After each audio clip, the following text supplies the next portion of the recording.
there isn't a proper conversation between schools and universities? Do you think there should be one?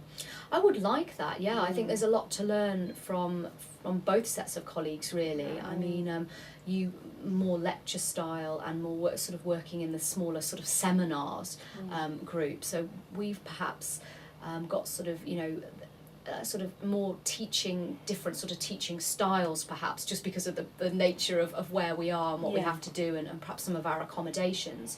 But I think it would be important for us to, you know, we all love our subject, we've all got English degrees, to kind of nurture that and to have some more experiences of that, and to sort of inflame our passion again. I mean, I'm sure, you know, when you've taught Pride and Prejudice for the 10th time, you know, it becomes more difficult, doesn't it, to keep sort of passionate about that sort of text. Especially when you've got assessment objectives in mind, and you can't go off and do something a little bit unusual within a class context. Well, you can, but we've got students now who are a bit like, why are we doing this? How does this fit into the exam? Right. There isn't a culture of loving learning for learning's sake anymore, or enjoying the subject. Yes, of course, there are some individuals who fit into that, but students are very much aware of how they're assessed. They want to know how it fits into the syllabus and specifications, and often, even today in the classes you'll see, pupils have read them. They know where they're going and what needs to be delivered, and they're not necessarily interested in going off course, in you being the maverick. They want a delivery that is very tightly focused. So what can we both do, as representatives from our different institutions? What can we, or worlds, what can we do you think?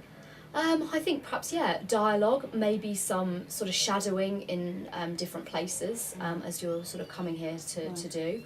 As, sort of talking and saying, it would be, you know, if you could do this, or recommending certain reads and things like that, or maybe even coming in and actually working with some A-level pupils to kind of encourage, inspire, move up their analysis to the next levels, really, and open maybe a broader range of experiences at A-level, because they're still quite closeted, really, particularly in a school environment like ours is, in comparison to university.